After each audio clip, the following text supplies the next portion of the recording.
কোথায় চললে তোমরা?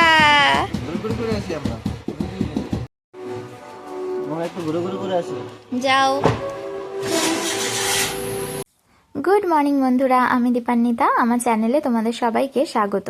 তো দেখতেই পাচ্ছ সকাল সকাল বাবা ছেলে রেডি হয়ে একদম বেরিয়ে পড়ছে।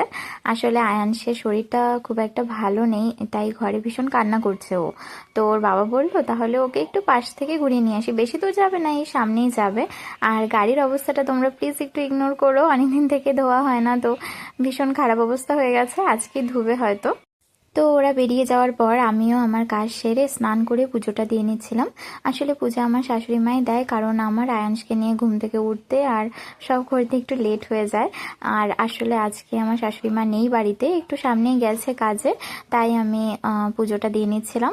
আর ওরা এখনো আসেনি, এখন কখন আসবে এখনো ঠিক নেই, তো তাই ঝটপট করে পুজোটা দিয়ে এদিকটা সামনে নিচ্ছিলাম। আচ্ছা, এটা কি হচ্ছে?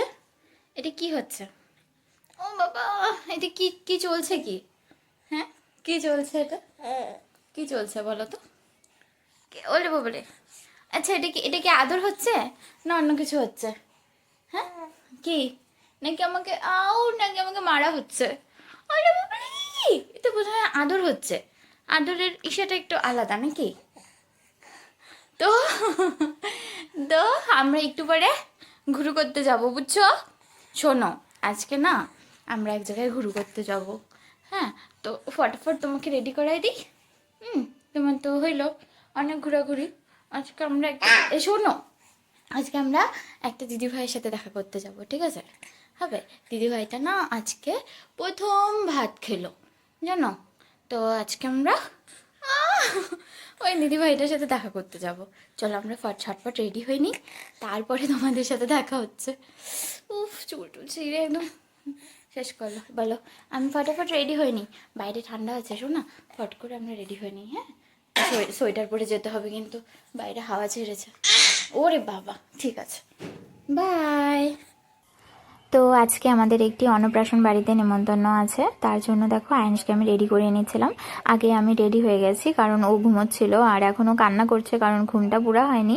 তার আগেই ওকে উঠিয়ে নিয়েছি, কারণ সোয়েটার পরাতে হবে, বাইরে ভীষণ হাওয়া ছেড়েছিল। আর পাশে যাকে দেখতে পাচ্ছ উনি হচ্ছে আমার যা, আমরা সবাই একসাথেই যাব, তাই ওরাও আমার জন্যই বসে আছে। আর দেখো ওর কান্না কিন্তু চলেই যাচ্ছে, কারণ ঘুমটা খুব পুরোপুরি হয়নি যে, তার জন্যই। আর আমি ওকে একটু ভোলানোর চেষ্টা করছিলাম, কিন্তু ওকে কে থামাতে পারে? ওর একবার কান্না শুরু হলে তখন তো চলতেই থাকবে। তো পাশেই যেহেতু অন্নপ্রাশন বাড়ি, তাই ওকে নিয়ে যাচ্ছিলাম না।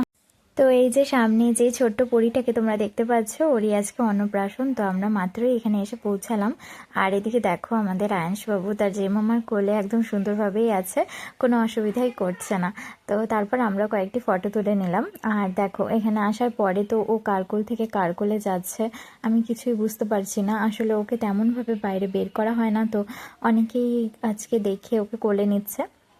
আর সবার সাথে বেশ ভালোই আছে ও, দেখতেই পাচ্ছ কোনো কান্নাকাটি নেই, তাই সবাই ওকে নিয়ে বেশ মজাই পাচ্ছে।